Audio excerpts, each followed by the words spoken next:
ฟุตบอลฮิสตอรีคลิปนี้ขอเสนอนิโก้กอนซาเลสชายผู้เรียบง่ายตัวทดแทนโรดี้แห่งเรือใบสีฟ้า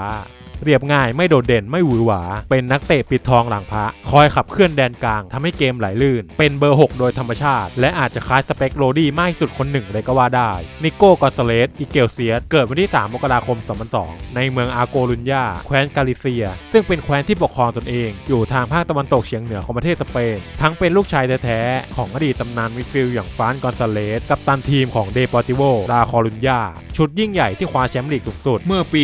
1999 ถึง 2000 รวมทั้งโคปาเดลเรย์2 สมัยและสเปนิชซูเปอร์คัพอีก3 สมัยแม้จะเกิดในครอบครัวลูกหนังและมีคุณพ่อที่ยิ่งใหญ่ขนาดนี้แต่ในตอนเด็กตัวของนิโก้ครับเขาไม่ได้อยากเป็นนักฟุตบอลหรือกระทั่งนักกีฬาเลยแม้แต่น้อยเขาใช้ชีวิตเล่นตามภาษาเด็กทั่วไปจนเวลาผ่านมาถึงอายุ6 ขวบนิโก้ก็เริ่มเล่นฟุตบอลกับคุณพ่อครับโดยใช้สนามฟุตบอลย่อมๆในสวนหลังบ้านคอยฝึกฝนทักษะศาสตร์ลูกหนังโดยมีคุณพ่อของเขาที่ยังเป็นนักฟุตบอลอยู่ในตอนนั้นคอยให้คำชี้แนะและฝึกสอนจนผ่านมา1 ปีนิโก้ก็ได้เข้าร่วมอะคาเดมี่ของสโมสรท้องถิ่นอย่างมอนตาเนรอสทั้งยังกระโดดเข้าไปเล่นข้ามรุ่นให้ทีมชุดU13อีกด้วยครับเขาค่อยๆยกระดับพัฒนาตัวเองขึ้นมาได้เรื่อยๆและมีโอกาสได้ฟาดแข้งในทัวร์นาเมนต์ของเยาวชนที่มียักษ์ใหญ่ของสเปนอย่างบาร์เซโลนากับเรอัลมาดริดร่วมแข่งขันอยู่ด้วยครับนิโก้สร้างความประทับใจให้แมวมองของทีมนี้อย่างมากครับพวกเขาแสดงความสนใจที่จะดึงตัวนิโก้ไปร่วมทีมอะคาเดมี่ให้ได้โดยมีรายงานว่าราชันชุดขาวครับเสนอเงินให้มากกว่าทางบาร์ซ่าด้วยซ้ำแต่พอคุณแม่ของนิโก้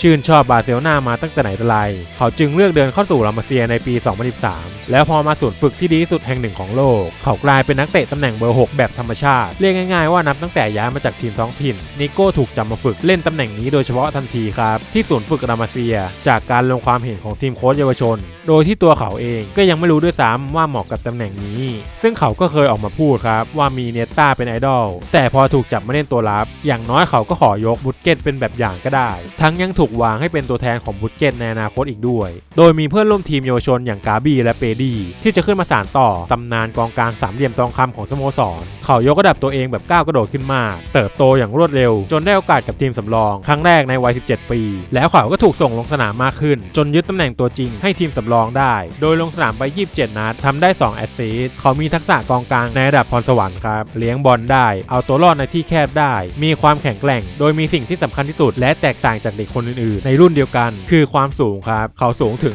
188 เซนติเมตรจากคุณสมบัติดังกล่าวนี้ครับทำให้นิโก้ถูกเรียกขึ้นสู่ทีมชุดใหญ่ได้สำเร็จภายใต้การคุมทีมของโรนัลด์ คูมันในตอนนั้นประกอบกับปัญหาทางด้านการเงินของสโมสรทำให้ต้องดันเด็กดาวรุ่งขึ้นมาเล่นหลายรายแล้วนิโก้กอนซาเลสเองก็เป็นหนึ่งในนั้นครับแต่เขาก็ไม่ใช่ดาวรุ่งที่ขึ้นมาแล้วหายไปเมื่อเขาใช้เวลาไม่นานครับประเดิมสนามกับทีมชุดใหญ่ในฐานะตัวสำรองเกมเปิดซีซั่น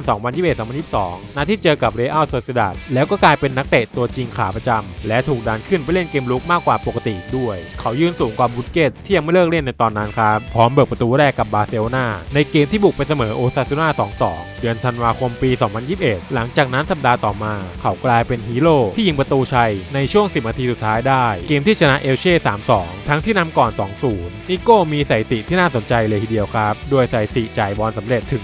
91% และเสียบอลเพียงแค่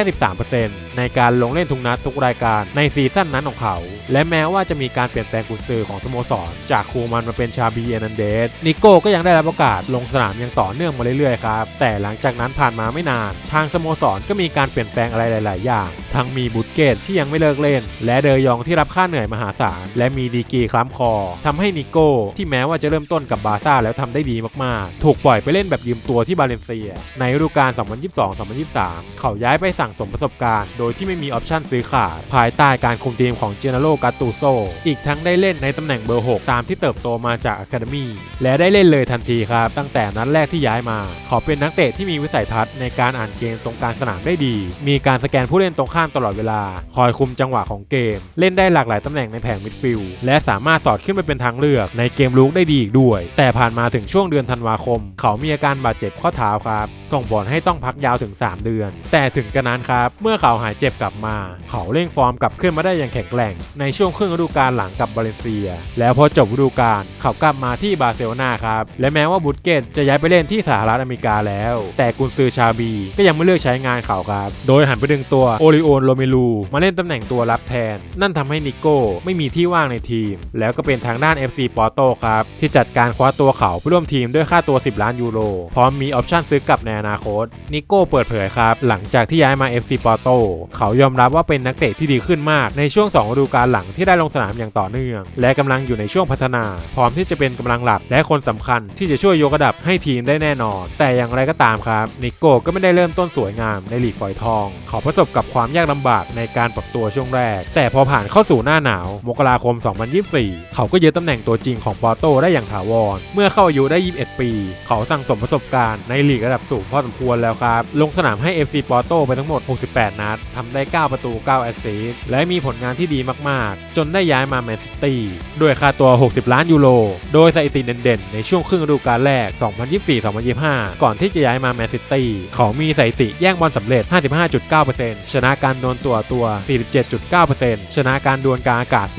42.6% และแย่งบอลในแดนฝั่งตรงข้ามเปลี่ยนจากรับเป็นลุกทันทีได้มากถึง15 ครั้งจุดแข็งของนิโก้กอนซาเลสเขามีการครองบอลที่เหนียวแน่นครับมีความเป็นธรรมชาติพาสซิ่งบอลได้ดีมีการอ่านเกมได้เฉียบขาดและเขาจะทำให้แดนกลางของซิตี้เล่นได้อย่างไหลลื่นนิโก้มีทักษะและเบสิกที่ดีครับไม่เล่นหลายจังหวะซึ่งจะเข้ากับระบบของเป๊ปได้ดีแน่ๆถ้าเขาสามารถปรับตัวได้เมื่อไหร่เขาอาจจะเข้ามาทดแทนโรดี้ในช่วงที่ยังเจ็บได้เลยทีเดียวและจากคุณสมบัติดังกล่าวครับมันก็น่าสนใจในการเล่นของเขาไม่น้อยหลังจากนี้คือบทพิสูจน์ของนิโก้อย่างแท้จริงและนี่คือเรื่องราวของนิโก้กอนซาเลสชายผู้เรียบง่ายตัวทดแทนโรดี้แห่งเรือใบสีฟ้า